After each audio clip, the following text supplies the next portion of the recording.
It's New Year's Eve, and I'm headed to Oklahoma because my mother is dying. I keep repeating that phrase, my mother is dying, although it isn't quite true. I say my mother because that is what people will understand. My mother is dying was what I said to my boss when I called him from the cab on the way to the airport, so it would be easy for him to comprehend, so the appropriate protocols could be observed. But Mimi is not the woman who raised me all my life. She could have been, but she wasn't. It is that arbitrariness that has led me to struggle for as long as I can remember, to reconcile the person I am with the one I might have been. As I board my plane in Los Angeles, my brother, Jacob, begins his drive to Oklahoma from South Texas, where he is stationed with the U.S. Army. When my plane lands in Dallas for a 2-hour layover, he is my first phone call. On paper, Jacob is in fact my nephew. But to call my brother my nephew is surreal and inconceivable. "I'm a mile away. I'm coming to get you," he says in his New Jersey drawl. In another life, I had that accent too. I slip into the passenger seat of Jacob's beige sedan, and we drive into the worst ice storm that has hit the center of the country in 100 years. "Mind if I smoke?" he asks. "Not if you give me one, too." He smirks and hands me the cigarette he just lit, pulling one for himself from the pack in the cup holder.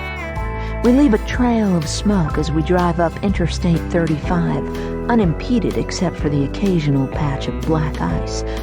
Local newscasters crowing about the storm of the century has kept most other drivers off the road tonight.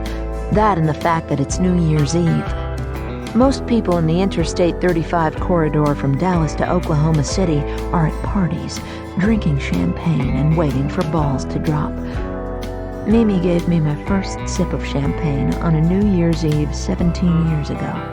I was 10 years old, and we were waiting to watch the fireworks over downtown Oklahoma City. She handed me a saucer-like glass with a sparkling pink liquid in it, half champagne and half strawberry knee-high soda. It was sweet and bitter, and the bubbles made me sneeze.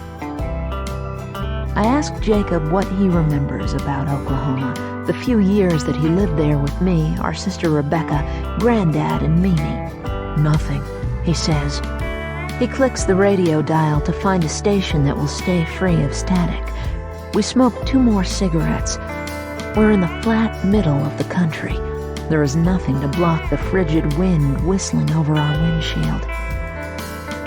When we get to Oklahoma City, we loop around the Will Rogers World Airport until Rebecca arrives from Minneapolis.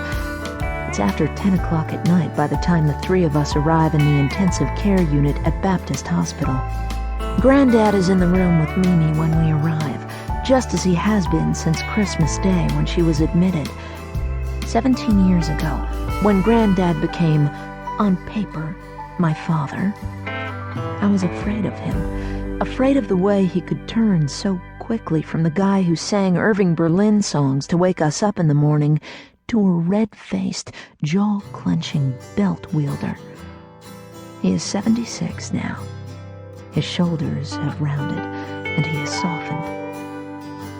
Rebecca and I hug him, and Jacob shakes his hand. "We'll take the night shift," I say to him.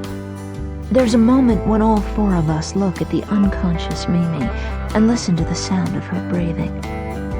It's loud and fuzzy, an aircraft engine preparing for takeoff. I tell Granddad what my nurse friend said on the phone, that the last sense you lose is your hearing, because I need to say something, and there is nothing else to say. He nods and tells me he'll be back in the morning.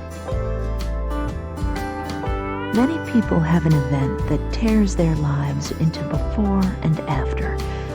Before the divorce and after the divorce. Before the war and after the war. Before 9/11 and after 9/11.